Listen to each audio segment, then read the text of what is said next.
Parkinson's disease on the whole will progress no matter what you do.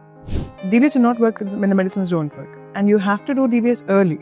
The same as you have the advancement in your iPhone, the same advancements are probably also getting added on to neurosciences. Definitely sounds more complicated than space science. Once it was thought that Parkinson's is a disease of old age, but no, it's not it. Which is known to slow down or even reduce the incidence of Parkinson's disease is smoking like a chimney. I run about 9 kilometers a day. That DBS is better than the best medical therapy. People are not aware.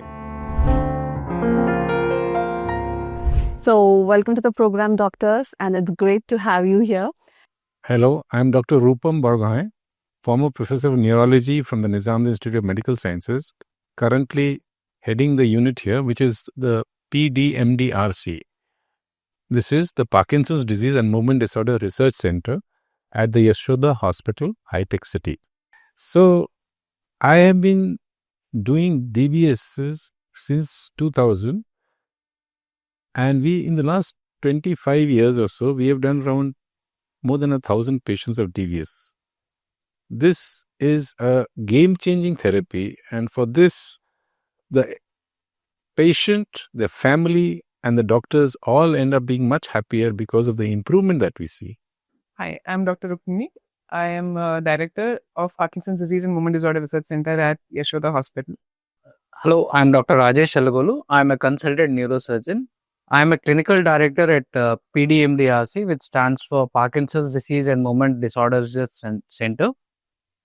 I'm Dr. Sruthi Kola, working as a consultant neurophysician and as a part of the Parkinson's disease and movement disorders team at Yashoda Hospitals, High-Tech City. But talking about movement disorders, doctor, I think it can be complex, and I don't think most of us understand. So, how would you explain this to normal people? Movement disorders are disorders which are associated with abnormal movements.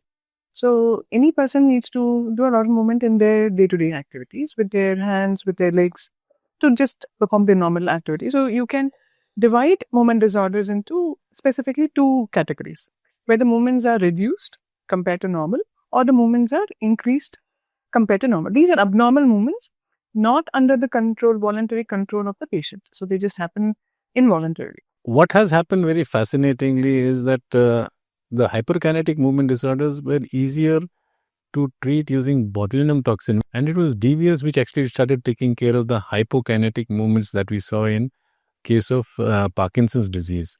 And also, if we have to talk about movement disorders, don't you think that it is associated only with aging? I mean, do you think that's true, or even younger generation can get affected? Once it was thought that Parkinson's is a disease of old age, but no, it's not it too. Even you're seeing a lot of young onset Parkinson's patients also.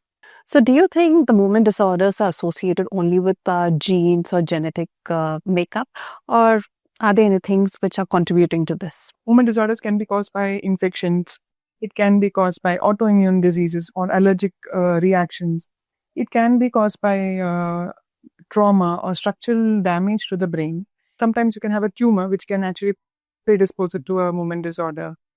Then you have the degenerative processes or genetic forms where you have movement disorders which can happen because of those. But to put it in proper perspective, 90% of the patients actually don't have genes which can be passed on to the children as far as Parkinson's disease is concerned. So only 10% have genes which can be passed on to other family members. That 90%, how do they get Parkinson's is we think right now the current thought is that they have susceptibility genes which make them susceptible to environmental toxins. I mean, you've mentioned that, DBS or Deep Brain Stimulation was a game changer for Parkinson's. So don't you think it sounds something out of a scientific fiction movie? Or how does it work? So it was very dramatic to see the tremor being suppressed on the table by just switch being turned on. Watching DBS was one of the reasons why it made me choose movement disorders, particularly in neurology. Because it's a exciting thing. Like you switch on the battery, the pacemaker, and the patient becomes completely normal. It's like, it feels like a science fiction, or it feels like a miracle. Every time that we see a patient, every time we have a patient who undergoes DBS, it is a miracle. Parkinson's disease on the whole will progress no matter what you do. We now tell, it's called the Delphi criteria, that if you are taking 5 tablets in a day, or you're off for 2 hours a day, that means the effect is not working for 2 hours a day, or 1 hour of extra movements, get the surgery done. So, I mean, is it that complex because DBS is always associated with fear and anxiety because the electrode has to be placed inside the brain? Yeah, the margin of error is in millimeters or sub-millimeters for the electrode to be placed. So the nuclei itself are so small, and they also have representation of the body schema in the very small place. So you imagine in millimeters, you are covering meters. So the margin of error is very less. What has happened also over time is that we become much more experienced, and experience has made a lot of difference. Where surgeries used to take 12 hours, we used to start at 8 o'clock in the morning and finish at 8 o'clock in the evening, or sometimes go on to 2 o'clock in the night. Now we finish in 3 to 4 hours. The surgeons have become much better at it. They're doing it much faster. This reduces the chance of intraoperative getting infections. Particularly, that's come down. And accuracy has also improved markedly. There's been a lot of advances in the way the batteries have been built. Initially, it was only a primary cell. So now it has become a rechargeable cell, it's been there for quite some time. Now the question is, you have got multiple contacts in the brain, normally at 4 levels, can be 8 also.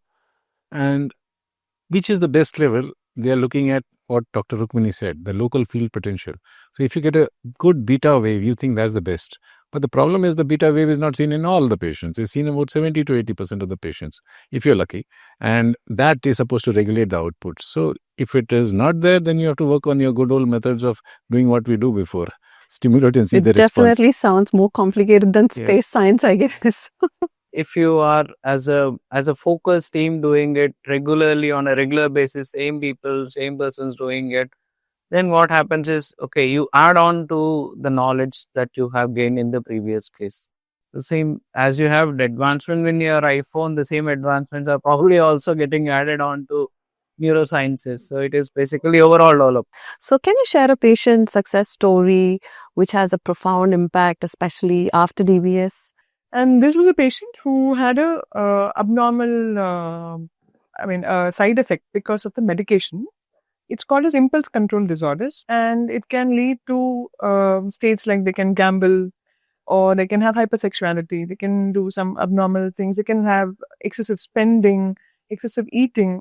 And when he came, by that time he was already on famotidine by somebody else, and he tried to molest a nurse. I think I should interrupt here. What was happening was, when he went up the lift, he molested a nurse and he was arrested by the police. Of course, because she was alarmed. So I had to put in a word and say, this is drug induced. So they let him go. Unfortunately, he did it again with another nurse, and they put him in jail. So now he used to come every time with a armed guard because he's a rape suspect. So we said that he needs a DBS, and he was the very first person to get a free DBS in this state.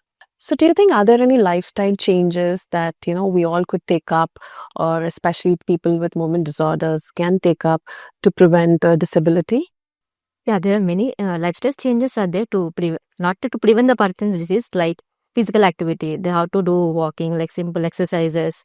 They can actually make them active, and they can likely delay the progression of Parkinson's disease also. Actually, the only factor today which is known to slow down or even reduce the incidence of Parkinson's disease is smoking like a chimney. You just need to move, that's all, and sweat it out. So that is what is the crux. Whether you do running, you do jogging, you do weightlifting, whatever it is, but you should move your joints every day probably.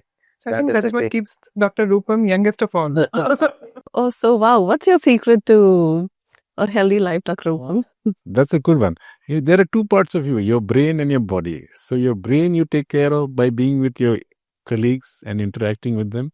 And your body you take care of by good gym exercises. I run quite a bit. I run about 9 kilometers a day.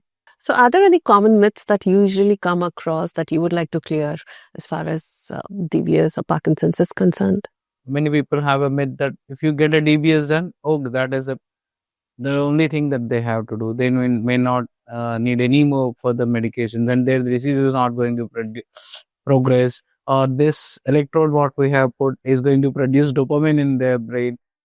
So it doesn't produce dopamine. It does the same action as whatever the electric changes that dopamine is supposed to do, this electrode does the same work. Basic fact of the thing is that all the neurologists, all the medical specialists are trained to kick the can down the road in a lifelong disease. It's like BP, blood pressure, hypertension, or diabetes. You keep on increasing the medicines or keep on.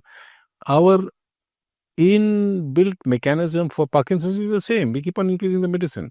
To think of an alternative way of handling the problem, for which evidence exists in the best medical journals, that DBS is better than the best medical therapy, people are not aware. DBS will not work when the medicines don't work. And you have to do DBS early, not when you think, okay, I have tried all the meds. And, Not the last resort. It's not the last resort.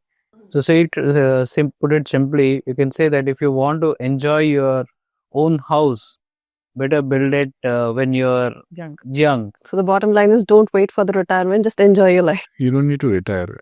For that you need DBS. So is there any message that you would like to tell our viewers out there as far as movement disorders or Parkinson's or DBS is concerned? Frankly, this message we've been trying to convey even to our colleagues in neurology and movement disorders, that we need to do Parkinson's disease. The DBS needs to be done early. You don't have to wait for them to lose their job. You don't have to wait for them to be confined to bed. We, over the last 25 years, have told patients and neurologists, do it in advanced Parkinson's disease. But unfortunately, nobody knows what is advanced Parkinson's disease. It's a multifaceted beast, and we don't know how to convey that. So we are trying to make it easier, 5 to 1. So caption is, say yes to DBS. Yes. So thank you, doctors. It was wonderful interacting with you. And thank you for this interactive discussion. Thank you.